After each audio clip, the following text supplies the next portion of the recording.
Welcome to the CEO Launch Podcast. We are a dynamic mother-daughter duo bringing you personality, insights, and practical advice from two different generations of entrepreneurship. We aren't just mother and daughter. We are also best friends and business partners. I've watched my mom help thousands of entrepreneurs start the businesses of their dreams, including me. And now it's your turn.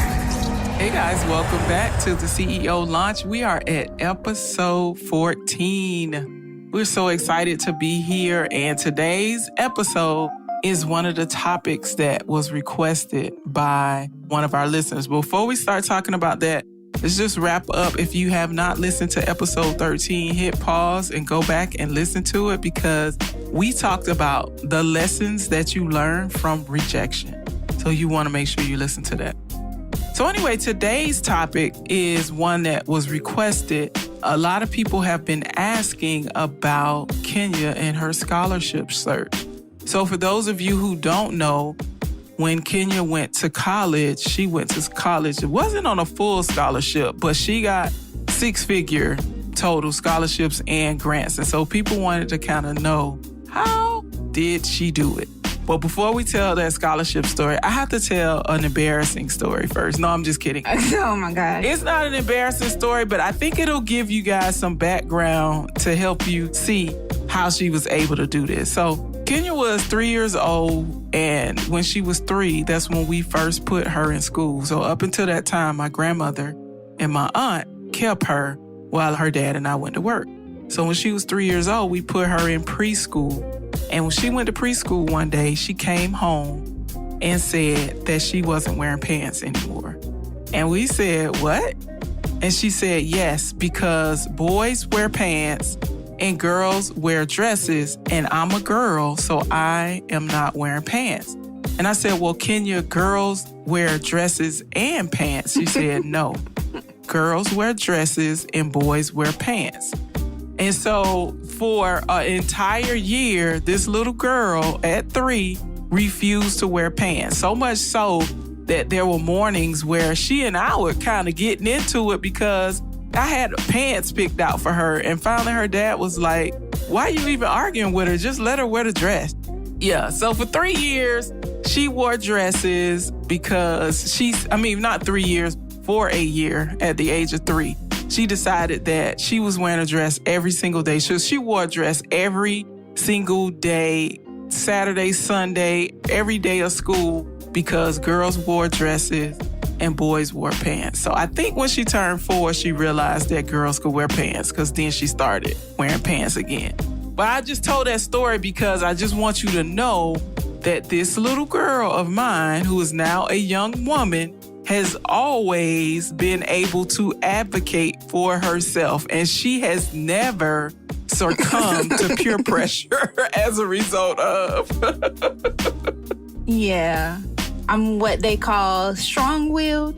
I think that's the PC word for it. Yeah, definitely. She's definitely strong-willed. I'm a little bit more evolved than the 3-year-old me, but that is a great opener to what my scholarship experience was like, because I did have to learn how to advocate for myself, and I also had to be very determined on what I wanted to achieve. So, y'all know I like setting the scene.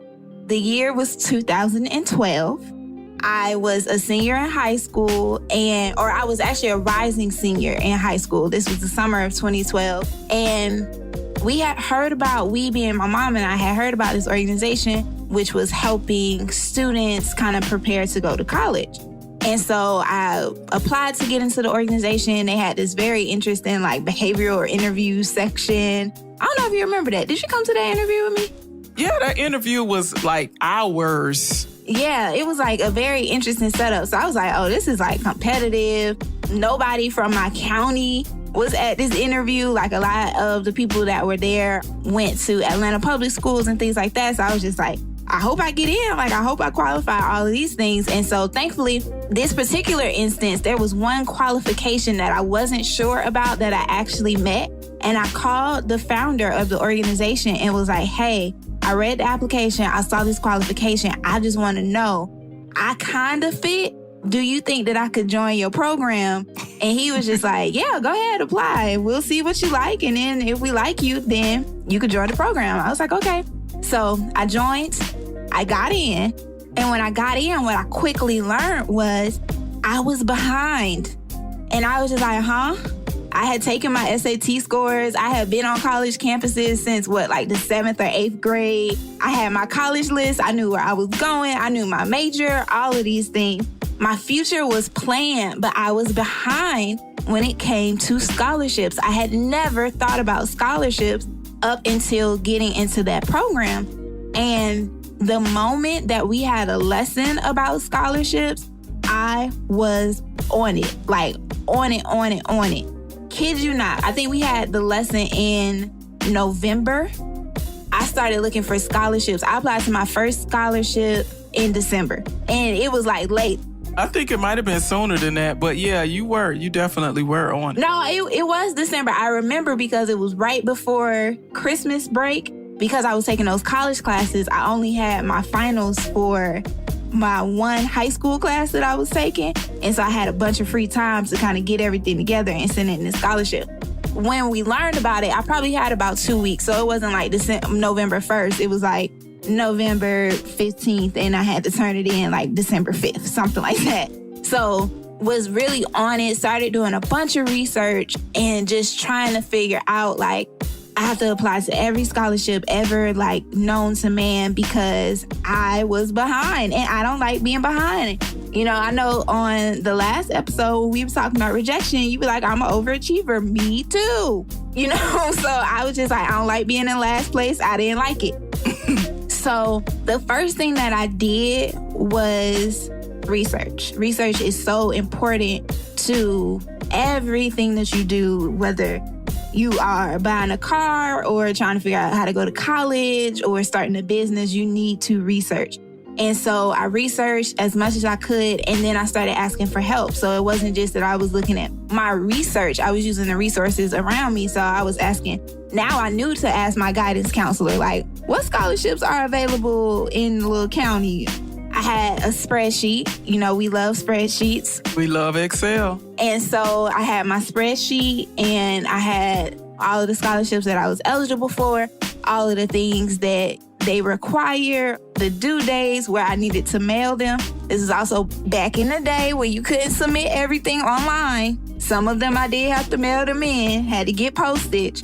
That was my job. I paid for the stamps. Listen, I had me a little team, okay? I had to write a bunch of essays. So one of my aunts was reading my essays. You were my supplier, so you got me all the paper and pens and stamps and envelopes and all of those things. And transcripts. All of those things in between just to kind of start this assembly line of scholarships. So I would write the essays and see what they were looking for. And I would do my research on who the organization was. Okay, they don't really want to know my whole life story. They just want to know that I'm really good at school. So let me just kind of tell them about how awesome of a student I was.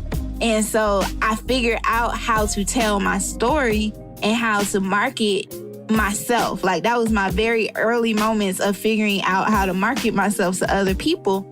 And it worked. And I was so surprised. It worked. I got my first scholarship notification, I think in January. And they just started rolling in after that.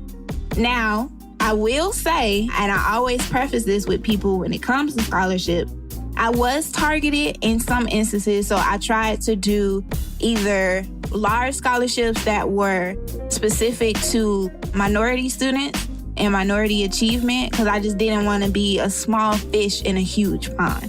That just wasn't going to go for me.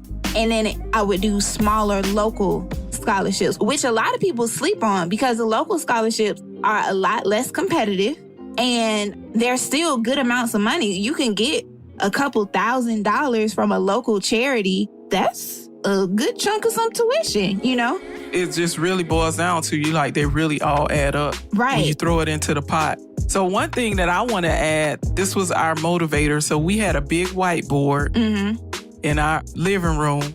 And every time Kenya got a scholarship, we wrote on the whiteboard which scholarship it was and how much it was. And we had a running tally because this is the part of the story that she didn't tell you. Howard was her dream school. And I was not going to stop her from going to Howard. I told her, you know, if you get the money to go, because you know your mama didn't save any money. We just been living. So if you get enough money to go to Howard, you can definitely go. And so that was the goal. It was like we wanted to make sure that she had enough money to be able to go to Howard, because two things that I didn't want is I didn't want her to go into student loan debt like I did. So you can't go into debt, going to school. You got to make sure. So that whiteboard was a motivator, because when the letters would come or the emails would come, you know, we would run to the whiteboard to add, like, how much more do we have? And my friends would come over and be like, oh, you got another one. I was like, yep, I sure did.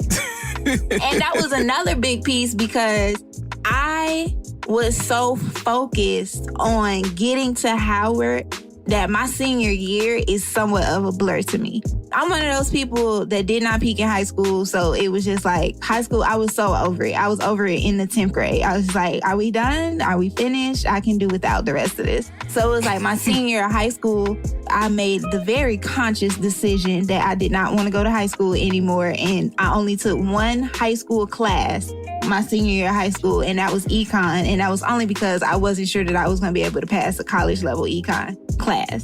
Now that I had taken econ, I could have took that class, but back then I was a little scared.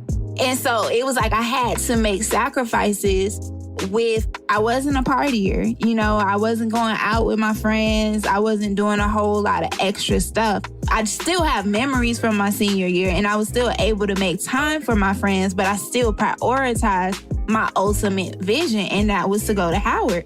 And on the topic of rejection, the one big scholarship that I really wanted and that I didn't get was the Gates scholarship. And I thought because I didn't get Gates that I wasn't going to be able to go to school. Like, I was like, dang, I'm going to be stuck at State. Like, I ain't want to go to State. I don't have nothing against Georgia State. I just really want to go to Howard. And so I was just like, man, like, I can't believe this. And you was just like, listen, I don't care what we got to do. You going to go to Howard. Just wait on it and you will be able to go. And just keep working. But you know what? One of the things that I realized that process, what it did was it taught you a lot about time management. I know you talked about being able to market yourself, but you also learned a lot about time management because, again, another piece that she didn't share is she was taking all college classes and she was working at my office. So she would leave college and she came into the office and she was like my, not even administrative assistant. She was doing QuickBooks. Yeah, I was doing bookkeeping. So she had a job. She had college courses and you got all A's in your college courses, but it was really about being really focused on what it is that you want and going for it. So what's the advice that you have for, let's say, high school students, and then give some advice to the parents? For high school students, I would say you have to figure out what you want. I know just scientifically as a teenager, there are a lot of things that are in your face that are really tempting for right now. But if you want something that's bigger than the things that you see in this moment, there are going to be things that you have to sacrifice.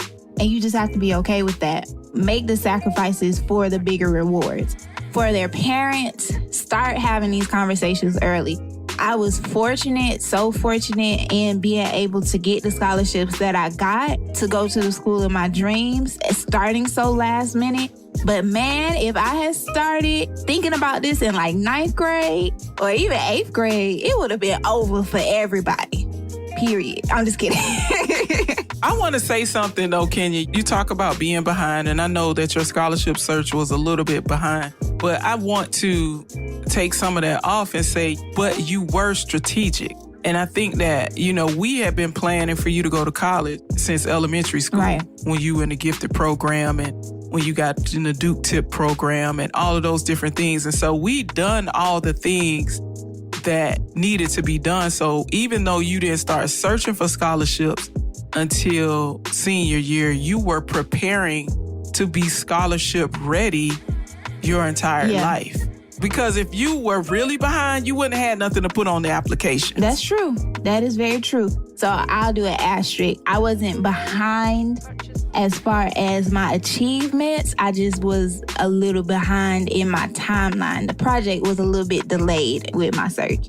Right. So we still got the desired results out of that story. So let's jump to our takeaways. I would definitely say, now that I'm an adult reflecting on that experience, what I recognize that the scholarship process taught me was being able to tell my story. Not even just market my story, but to be able to communicate my story to multiple audiences. And that's something that I think is not something that everybody can do immediately and naturally. So I'm very proud of myself at such a young age that I was able to kind of understand what I wanted my voice to be in that moment and let other people in on the things that I knew and felt about myself. So I think that was a really big takeaway. And I think that's something for business owners, for parents, and everybody in between, know how to tell your story, but make sure you're telling the story that you want to be retold. That's such an important piece of it. Right. Yeah, I agree. I think another takeaway is the importance of being able to advocate for yourself and advocate for the things that you believe in and the visions that you have and the goals that you set. Advocating for yourself is huge. Because I could have given up, when I didn't get the big scholarship instead of looking for the little fish. And because I didn't give up, I was able to get to the ultimate goal. So it's just like when you have your eyes on the prize, it really does make such a difference in how you do things. And I think the third takeaway is just making sure that you make time for things that are important to you. Like a lot of people will say that certain things are important to them, but they don't make time for it. So it's like if you want to go to a particular school, you need to make sure that you're putting in the work to make sure that you qualify to go to that school and that you are a superb student when you go to that school. So same thing in business. If you want to be a 6-figure company, you need to start operating and putting in time like you want to be 6 figures. Right. You can't be 6-figure company with $2 work ethic. It just doesn't work like that. Yeah, it doesn't work like that. So I definitely think those are very, very important things that parents can learn, that teens who are preparing to go to school can learn, and that business owners can learn. Scholarships has been a transferable lesson in many parts of my life, so I do hope that it transfers to other people's lives as well. Yes. So thank you guys for being with us again today. Next week, we are going to talk about some life lessons, share some more of those young Kenya stories. So we're going to talk about some life lessons. If you haven't already joined our online community, the Efficient CEO Movement on Facebook, please do. We'd love to have you there where we will continue the conversation. And you can follow us on social media at the CEO Launch. See you next week. And don't forget to take off. This is a Clearwood production.